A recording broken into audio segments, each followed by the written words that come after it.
All right, well, Devontae, Christine, good evening to both of you. This is our seventh and final story. We're meeting two people tonight. They technically work for different emergency response agencies. They work in the same building in downtown Winston-Salem on opposite sides of the same wall. Back in the springtime, their quick thinking, calm under pressure, and cooperation most likely saved a co-worker's life. Here's Jeremy Smith and Jacqueline Nelson's story. The Forsyth County Public Safety Center in downtown Winston-Salem is a big building. Emergency services. A few floors up, you'll find Shift Supervisor Jeremy Smith answering phones in the Emergency Services 911 division. If you need help in Forsyth County, this is where your call goes first. It might be the same call, but it's always a different kind of situation. So some are more in depth and some are just run-of-the-mill calls. Through this door on the other side of the wall is the 911 communications section, which is part of the sheriff's office. If your emergency might also involve a crime, the call ends up here. And telecommunicator Jacqueline Nelson might be the person who takes it. You never know what's going to be on the other end of the phone when you answer it. Jeremy and Jacqueline are used to working together to make sure the appropriate people respond to the right place outside of the building. But back in late April, in the middle of the night, the emergency was inside the building, just a few feet from her desk. I had just finished dispatching a call and I heard my coworker making like a gurgling sound, and I looked over and he was slumped over and began having a seizure. I was actually taking a 911 call at the same time, and I noticed there was some commotion in the background. He had then went quiet. He was not making any sounds. So my manager of communications, she helped us get him in the floor. And I checked for a pulse. There was no pulse, and I immediately started chest compressions. So that's when I made the decision to get up and grab our bag and AED to go over there and help out. Jacqueline admits that at the time, her only CPR training had come from watching television. Mostly like Grey's Anatomy, Chicago Fire. Come on, Evan. Come on, Evan. Talk to me, Evan. Come on, talk to me. I guess my instincts just kind of kicked in and just did what I had to do, because obviously I didn't want him to die. While she was in the midst of compressions, Jeremy arrived. Opened the AED, slapped the pads on, told her to continue doing compressions, and then as I was doing it, I was talking to pretty much everybody in the room, kind of figuring out what had happened, what transpired between the time that he went unresponsive to where we're at right now. Once the AED finished analyzing the heart rhythm, it determined there was a shockable heart rhythm.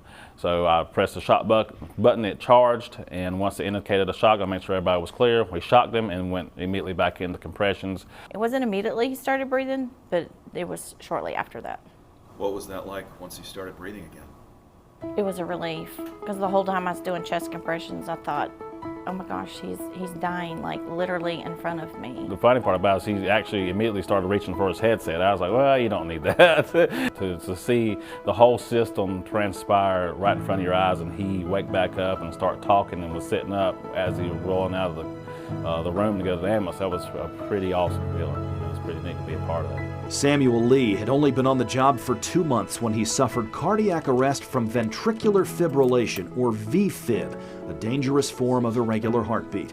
He spent a week in the hospital and missed nearly 2 months of work, but he survived and is healthy again, thanks to Jeremy and Jacqueline. They mean a lot, and I've been talking to them a lot, hanging out a little bit more, and I guess there's a special bond after such an incident, and just more appreciation for, just people around you. When I applied for this job, they said it's going to be your second family, and it's going to be a tight squad because you're going to spend a lot of time together, but now it's like it means more so than that. I just did what I would hope somebody would do for me or a family member of mine if they found them in need of medical assistance. I'm just glad to be there and be able to help, and I'm glad for the outcome. I'm really glad for the outcome.